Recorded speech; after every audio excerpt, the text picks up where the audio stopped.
Hello, my name is Charlotte Steele, and today I'm going to be talking about my athletic training experience. Actually, uh, not shadowed. I volunteered at the athletic training clinic at CBU, so it's right next to Smith and Simmons. It's really cool because they have all the athletes there technically, where you can stop by, get rehab, all of that stuff. I wasn't expecting it to be like that at all. So that was one of the surprises for me. But I actually volunteered with Katie Boonker, and she is the athletic trainer for swim and dive at the AT clinic. She's been certified for 2 years. She actually got her bachelor's at another school, but's getting her master's here at CBU. So when I first showed up to the clinic, I feel like my perception was totally blown off the charts. I was expecting athletic training to be like showing up at the pool and hands-on, like watching and stuff, but it was very different than what I thought it was going to be. When I showed up, it was really chill. Everyone was super nice. Everyone was all in there. All the stuff was in there. There was everything for rehab, everything for all the patients. Every single one of the athletes was super chill and super nice to get to know. They were like all talking, joking, super friendly. And all the athletic trainers worked hand in hand. They didn't necessarily I don't know. Everyone just really wanted to help out, and if someone from another team like came in and was like, "Hey, I need assistance. Is anyone able to help me?" Nobody really cared what team, essentially, though they worked mainly with their team. But if there was an athletic trainer there who didn't have anything to do, and an athlete came in and needed help, they would help them. And so I thought that was like really cool. But because of that, it was kind of funny because before we had taken the ankle wrapping test, me and Dustin were actually in the AT clinic at the same time. We were talking about taping and stuff. And so I went and asked Katie, I was like, "Hey, can I practice taping over in the back real quick?" And she was like, "Okay, you guys can each like do it once and stuff." And so we were back there, and we kind of didn't do that great of a job apparently, because one of the other athletic trainers, she came in, she's like, "Hey, here, let me show you guys how to tape." And like we learned, and I got to do the blood pressure reading too at one point because I had a bit of trouble doing it in Frieson's class.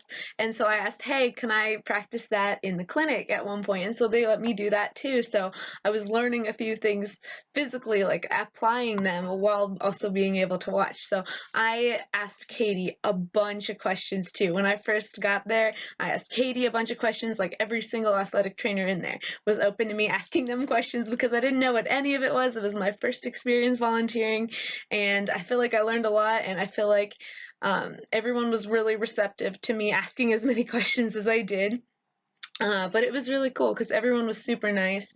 And at one point, because we were practicing the taping and everything, I think one of the girls had come in and had seen me taping. And so the next day, because everyone helps out every athlete, which is really great. But I was sitting there like watching, and a girl came in. She'd probably seen me the day before practicing with Dustin, and she actually asked me, she's like, "Hey, can you tape my ankle?" And I was like, "Actually, I'm not a certified athletic trainer, so I cannot do that for you." But I felt very, very touched that she asked me. So I feel like that was my most impactful experience. Besides this other athletic trainer there named Jay, he was like explaining to me all these great strategies for memorizing muscles and everything, and what specifically every single exercise did. Everyone came up to me and was always like, "Hey, do you have any questions?" I always had more questions. I really enjoy being able to observe in the AT clinic here at CBU for as much as I did. Um, yeah, I feel like uh, athletic trainers in general at the AT clinic here were very knowledgeable, very skilled, and knew what they were doing, and very chill, and they all worked together, which was really great in my opinion. So observation was not what I expected. When I found out that they do go on long trips, like twice when throughout this semester, Katie told me she wouldn't be here for a week, so I couldn't be volunteering for like a week at a time because the swim team was actually going on a few trips. So I feel like as an athletic trainer, the thing that would bug me would be kind of having to be super flexible. I kind of like steady pace, solid day-to-day shifts more so than spontaneity, being in on the moment, being ready for anything. That's not really my thing. I like stable, something stable. I feel like I don't like something that's inconsistent and always jumping around everywhere. I also felt that most of the treatments that were applied to the athletes were really similar. Those are probably the ones that are most proven to be working, I feel like. But at the same time, I was like, it must get really boring just doing a hand massage on like a part of their body or using Gavilon every single day. I don't know. Maybe that's just my opinion. I also kind of felt bad that they all worked really rough hours, that they're just like called in, that they had to. Another downside, I feel like having to help out with other people's teams when one person couldn't because of class, they couldn't work for their team, so someone else had to like jump in and do it sometimes. Like I remember one of the athletic trainers was like, hey, can you take it? I have to be at class, nobody else can. So, and they kind of feel obligated to take it as well. Also, another thing, they have to log absolutely everything. So I remember one time I was in there, it was kind of boring because Katie had to like log all the treatment she did because it was a really busy day that day, and she was logging it for like a half an hour at least, and it was insane. And it's like, I would, even though it was on a computer, it was like I would not want to be doing that. uh, and then the athletic training college that I found was Damon College in New York. It seemed like a really cool college. It's also an undergrad school too. They have a bunch of different graduate schools as well there. The cost was about $50K for 2 years, which wasn't bad. And then the board of certification pass rate was actually insanely high. It was 100%. And when I saw that, I was like, man, they must be proud of it. And that was consistently throughout their whole website was, oh yeah, we prepare our students well. Like we know what we're doing. We know what we're talking about. I'm like, I'm sure you do, because they emphasized how much they applied clinical work, how much they put a focus on getting actual live practice with athletes, with D2 athletes. They prepare you like fully for the board of certification exam by giving you research opportunities, working with athletes, service projects to other countries, and going beyond the basics through all of the anatomy classes they're required to take while in their sessions. The pre-admission requirements included a signed letter from a board of certification athletic trainer verifying 50 hours, 2 graduate reference report forms, one completed by a board of certification trainer and another by a reputable individual, a resume and transcript sent to the school, a copy of CPR, AED, and first aid sent to the school. And then the prereq classes, A&P, lab, exphys, kines, biomechanics, nutrition, chem, physics, psych, and stats. So I would say, as someone who's going to eventually be a physical therapist, that a lot of the stuff I observed through the AT clinic were really similar, because athletic training is really similar to physical therapy. A lot of the exercises that Katie had her students do were really similar to what I've seen, because I got physical therapy myself when I was younger, and a lot of the exercises were really similar.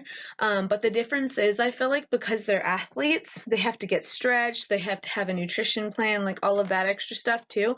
Whereas with physical therapists, I feel like the main goal is one specific specialty. Like a physical therapist is focusing on rehab and not necessarily nutrition or stuff like that. They're focusing on something to return that body part, or rehab basically, to return them to their normal function, I feel like, rather than having an overall encompassing understanding of how the athlete should perform and what the athlete should do on all bases, like covering all bases. So when I'm referring to my healthcare philosophy, it kind of stems on that basis, where I feel like rehab is more something that is my style. So even though athletic training wasn't exactly something I wanted to pursue because of the long hours and all of that sort of stuff, physical therapy is something that I've always wanted to do. I've always wanted to work with people. I've always wanted to help them reach their full potential, become the best version of them that they can be. And by doing that, it's important to remember that each person is different. So what may work for one person may not work for another person. And it's also important to listen. Listening to your client is extremely important, because if they don't have a connection with you, there's no mind-body connection. There's no desire for them to change and become better and improve. And the goal is to help them progress, help them see these milestones, help them to realize that they're becoming, that they're progressing, that they're moving forward, that it's a good thing that they're there, not a bad thing. It's also important to have empathy, compassion, and a desire to help others. If you don't have those, if you're just a stone cold rock, you're probably more meant to be a surgeon or something of the like, where you don't have to directly or work with face to face with patients and everything like that, which I love working with people. I cannot be in a place where I'm not working directly with people. That relationship is something, seeing someone else happy is what makes me happy more than anything in the world. So I also feel like connecting the partnership, like I said, with science, not just having a relationship, but making sure you're grounded on science and not just going based off of your feelings, is also important. So while it's important to try new things, be sure that you're doing it on a solid, grounded, scientific basis before you step out and try something beneficial potentially for the patient after you've learned a bit about it and, tried something out. And then when it comes to treatment isn't just to benefit their physical body. It helps grow their mental health, their physical health, and their emotional health. The well-rounded person, because a lot of times, like, scientists have even connected that your mental state affects your physical state. Like, that some forms of sadness are as bad as feeling an actual pain in your body. So I feel like, although I'm not a psychiatrist, if I see something that raises like a red flag, I'd be able to direct them, because it's important to make sure that not just their physical health, not just their rehab is done repetitively, and that they're working on their rehab, because if other parts of their mental status aren't where they need to be, they could just regress, and their whole mental being, like, physical is important. It's important to get back to where you were, but it's even more important to have mental and emotional health more than anything.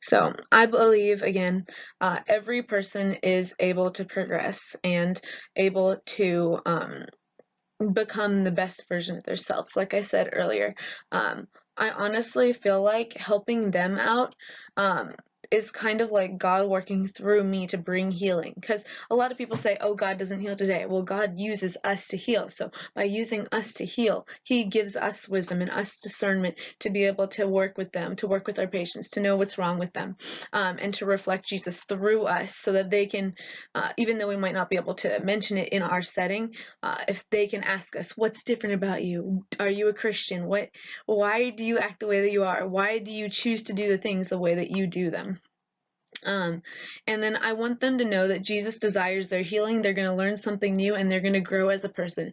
Yes, they're going through a struggle right now. They're trying to get back to where they used to be. So they're in a worse place than they previously were. But God does want them to get better. That's why they're there, because there is a solution to the problem. Because God wants them to be healed. And every patient is capable of reaching that point if they're willing to change, if they're willing to take a step out in faith. And by doing so, I feel like it's important to show them that they have a life that has meaning. If you have a goal, if you have milestones, if you have somewhere to reach, it gives you a purpose. And like in the Bible, God mentions that He prepared good things for us to do, that we should walk in them. I don't know the exact reference, but it's the same sort sort of thing. God put this struggle in their life for a reason, and God put me in their path for a reason. They were meant to be put with me, and every interaction that we have with other people is meant.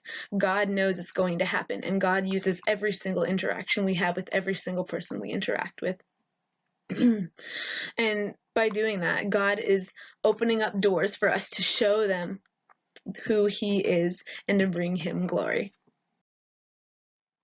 Thank you for watching.